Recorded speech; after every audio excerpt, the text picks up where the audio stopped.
Hello all the cricket lovers, आप सभी का एक बार फिर से स्वागत है आपके अपने यूट्यूब चैनल द क्रिकेट दंगल में। आज हम बात करने वाले हैं यूपी वॉरियर्स और गुजरात जायंट्स की वुमेन्स प्रीमियर लीग मैच के बारे में। ये 8वां मैच होने वाला है और मैं आपको बताने वाला हूँ कुछ अलग अलग तरीके से टीम का चयन। फॉर एग्जांपल मैं बताऊंगा कि ग्राउंड के ऊपर जो रिकॉर्ड्स है उस बेसिस पे आपको कैसे टीम पिक करनी है।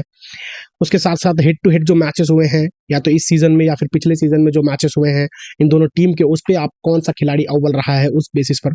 और तीसरा मैं बताऊंगा कि अभी तक जो सीजन ये वाला घटा है उस बेसिस पे कैसी परफॉर्मेंस आई है। तो 3 तरीके से मैं आपको टीम बताने वाला हूँ, इसलिए अगर आप चैनल पर नए हो तो प्लीज चैनल को सब्सक्राइब कर लो, वीडियो को लाइक और शेयर जरूर करें दोस्तों। तो सबसे पहले मैं आपको बताने वाला हूँ कि गुजरात जायंट्स की जो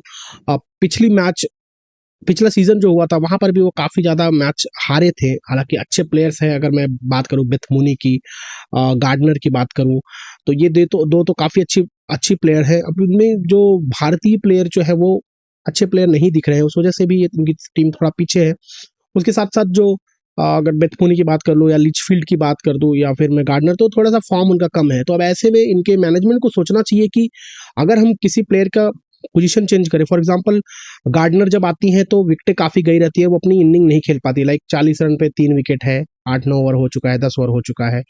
या फिर 50-55 रन हुआ है, वहाँ पर 4 विकेट गए हैं, लेकिन ओवर काफ़ी निकल गए हैं। तो उसमें थोड़ा प्रेशर से उन्हें ये मन में दुविधा रहती है कि तेज खेलूँ या लास्ट तक ले जाऊँ, तो उसमें भी वो आउट हो जाती है। थोड़ा सा पोजीशन चेंज करनी चाहिए तो गार्डनर को 1-2 मैच में ओपन करा ले, क्योंकि 4 पर आने पर अगर वो नहीं चल पा रही है तो ऐसा कुछ करे, कुछ अलग करना होगा, तभी वो इस क्या कहते हैं कि इस टूर्नामेंट में जीवित रह पाएंगे। अदरवाइज अगर एक और मैच हारते हैं तो लगभग ये सफर खत्म हो जाएगा, क्योंकि आप एक मतलब एक बार और खेलोगे तीनों टीमों से और चारों टीमों से, और उसके बाद अगर आप 4 मैच में अगर ये तीसरा मैच है, अगर ये भी हार जाते हो तो फिर बाकी बचे हुए 5 मैचों में लगभग आपको 4 जीतना होगा, तो विच इज नो थोड़ा सा डिफिकल्ट हो जाता है, या फिर हो सकता है 5 भी जीतना पड़े। तो मैं आपको सबसे पहले बता देता हूँ पॉइंट्स टेबल के बारे में। हालांकि ये पॉइंट्स टेबल हमने जो पिछला मैच हुआ है दिल्ली और बेंगलुरु, वो अपडेट नहीं हुआ है।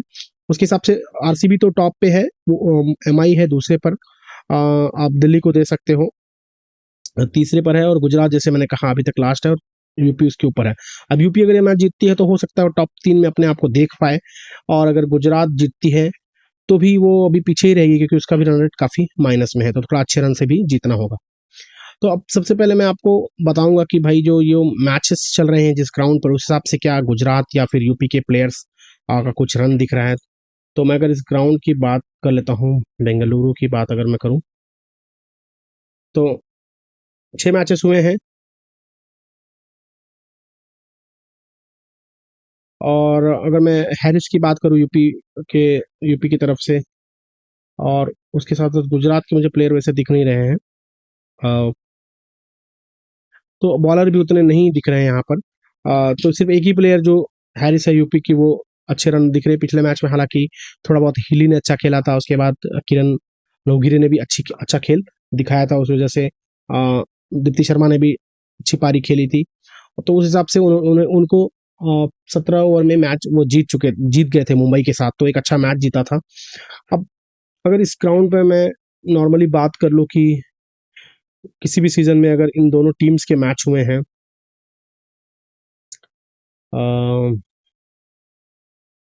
तो ये तो पहला मैच है इस सीजन में। अगर मैं इसके इसके बेसिस पे आपको एक टीम बताऊं कि इस ग्राउंड पे अभी तक जैसी परफॉर्मेंस आई है, लाइक अगर आप देखोगे यहाँ पर अगर थोड़ा सा बैटर मैं दिखा दूं आपके, यूपी वॉरियर्स इस ग्राउंड पर अभी तक कैसा खेले हैं, और अगर वही मैं बात कर लूं तो ये कुछ 4-5 प्लेयर आप देख सकते हो, जैसे हैरिस की बात हुई, शेरावत की बात हुई, नवगिरे की पिछला मैच अच्छा गया था उनका, हालांकि बाकी शुरू के 2 मैचों में फ्लॉप थी। हिली उस हिसाब से नहीं खेल पाई, बट पिछले मैच में अच्छा स्कोर किया था। दीप्ति शर्मा भी पिछले मैच में चल गई थी। तहिलिया मैकग्राथ का फॉर्म में आना बाकी है।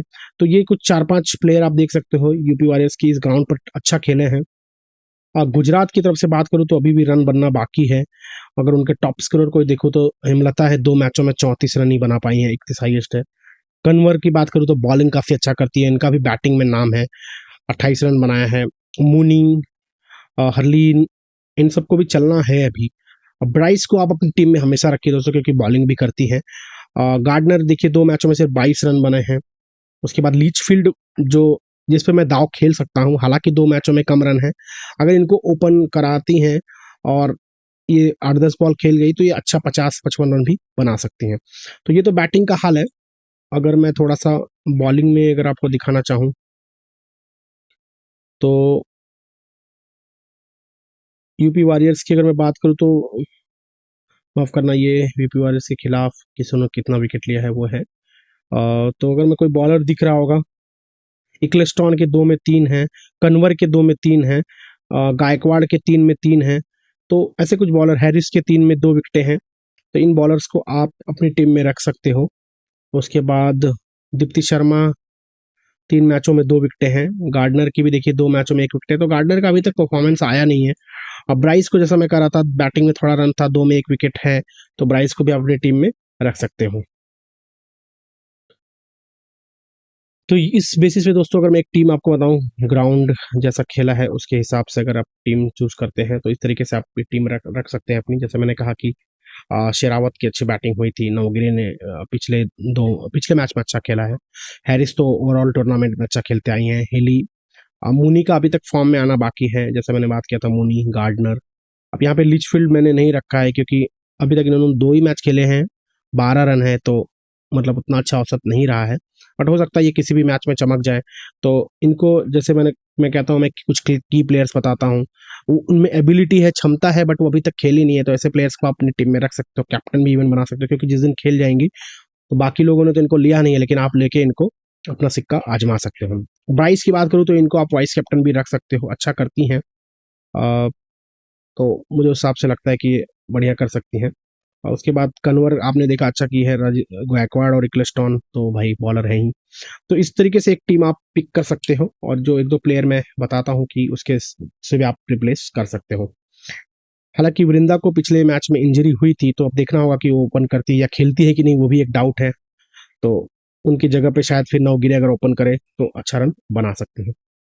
अब मैं अगर दूसरा आपको दिखाऊं कि हेड टू हेड इनके अगर मुकाबले हुए हैं, इस सीजन का तो ये पहला मुकाबला है, लेकिन अगर इसके पहले के सीजन में अगर मैं आपको दिखा पाऊं, तो यूपी वॉरियर्स थोड़ा भारी रही है इन पे, 2 में 2 जीत हासिल हुई थी। अब यहाँ से आप देख सकते हो, हैरिस के अच्छे रन थे पिछले सीजन में इनके साथ, गार्डनर ने भी अच्छा किया है इनके साथ, अ, हेमलता है 39 की औसत है, नवगिरे की भी 29 की औसत है, तहिलिया ने अच्छा खेला है, अभी तक तहिलिया फॉर्म में नहीं थी, हरलीन का भी 25 का औसत है, तो काफी अच्छा आप देखो तो क्लेस्टॉन के भी कुछ रन है। तो ये सारे प्लेयर्स आप पिक कर सकते हो एक झटके में। और उसके साथ साथ जैसे किम गार्थ की जगह पे आप ब्राइस को रख लो, क्लेस्टॉन तो है ही, दीप्ति शर्मा है, कन्वर को आप रख सकते हो यहाँ पर, है ना, गायकवाड़ को अगर लेना चाहो तो ये पूरे 11 प्लेयर आपके ऑटोमेटिकली यहाँ ही बन जाते हैं। तो इस हिसाब से अगर मैं आपको एक टीम बता दूं, तो तो जैसे कन्वर तो खेली नहीं थी इस सीजन में, उनका अच्छा रहा, तो मैंने कहा कि आप कन्वर को रख सकते हो उनकी जगह पर। हेमलता ने अच्छा किया था, हरलीन का भी रन था, ब्राइस को मैंने मान के चलिए गार्थ की जगह पे रखा हुआ है, गार्डनर भी अच्छा खेली थी। उसके बाद नौगिरे, हैरिस, मैकग्राथ, हिली, ये सब के औसत तो आपने देखा ही था, क्लस्टॉन की भी अच्छी विकेट थी, तो इस हिसाब से एक प्लेयर यहाँ पे ये मैंने टीम रखी हुई है। अब जैसा मैंने कहा कि आप कन्वर को अगर रखना चाहते हो, तो रख सकते हो, कन्वर हो गए, लीचफील्ड हो गई, ये 2 ऐसे प्लेयर हैं जो पिछला सीजन नहीं खेले थे, तो इनका हेड टू हेड में कोई रन आएगा भी नहीं। तो उस हिसाब से अगर आप चाहो तो किसी को रिप्लेस करके इन दोनों प्लेयर को अपनी टीम में डाल सकते हो। तो इस तरीके से दोस्तों एक हेड टू हेड एनालिसिस मैं आपको दिखा रहा हूँ कि अगर जो मैचेस हुए हैं इन दोनों टीम के पिछले सीजन में, इस सीजन में ये पहला मैच है, तो कैसा हुआ रहेगा। अब तीसरा मैं आपको एक दिखा देता हूँ दोस्तों कि इन दोनों टीमों से इस सीजन में कैसी परफॉर्मेंस आई है। अगर मैं सिर्फ 23-24 पे जाता हूँ, अगर मैं थोड़ा सा देखिए, हैरिस तो है ही, उसके साथ साथ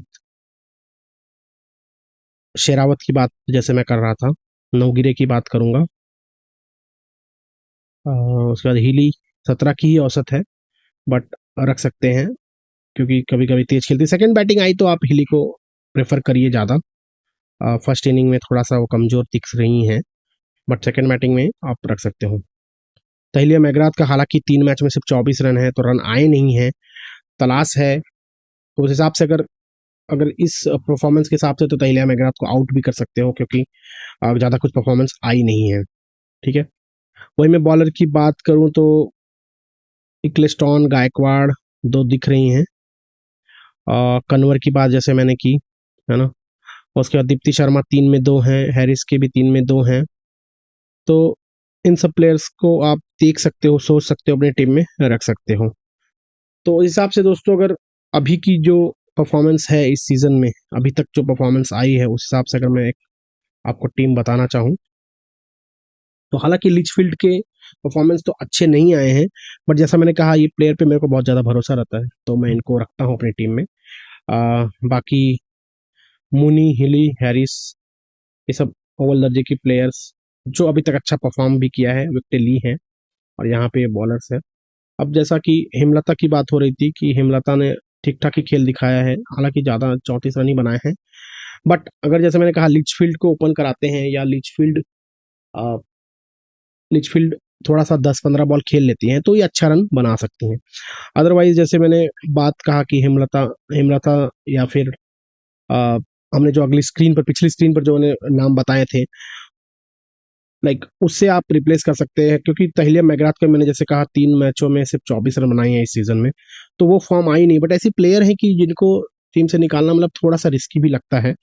तो 8 की औसत से रन बनाए हैं इन्होंने, उस हिसाब से इनको अगर कट कर सकते हो आप, और इसकी जगह पे कोई दूसरा ऑलराउंडर अगर खेलता है या एक बैटर आप बढ़ा सकते हो, और जिस तरीके से सीज़न खेला है। बट मेरे लिए इनको निकालना थोड़ा-सा मुश्किल हो रहा है, क्योंकि वन डाउन आती है पहली बात, और बॉलिंग करती हैं, तो अगर वन डाउन आती हैं, तो मौका काफ़ी मिलता है रन बनाने का। नवगिरों को भी मैंने, जैसे मैंने कहा, नवगिरों को यहाँ पर मैंने नहीं रखा है, बट आप नवगिरे, हेमलता, अगर नवगिरे ओपन ओपन करती हैं तब तो रख सकते हो, क्योंकि फील्ड थोड़ा रिस्ट्रिक्शन होता है, तो उनको फ़ायदा मिल जाता है। अगर वो 5, 6 और 7 ओवर के बाद आती हैं, तो उनका आक्रामक रवैया ही है, और उड़ाने के चक्कर में कैच आउट हो जाती हैं। बट अगर ओपन करती है, तो शायद हो सकता है थोड़ा रन बना के जाएँ। तो उम्मीद करता हूँ दोस्तों, इस तरीके से आपने टिप पिक कर सकते हो, और आपको तरीका अच्छा लगा हो तो प्लीज़ चैनल को सब्सक्राइब कर लें अगर आप चैनल पर नए हो। वीडियो को लाइक और शेयर ज़रूर करें दोस्तों। मिलेंगे आपसे नए वीडियो में, तब तक के लिए धन्यवाद।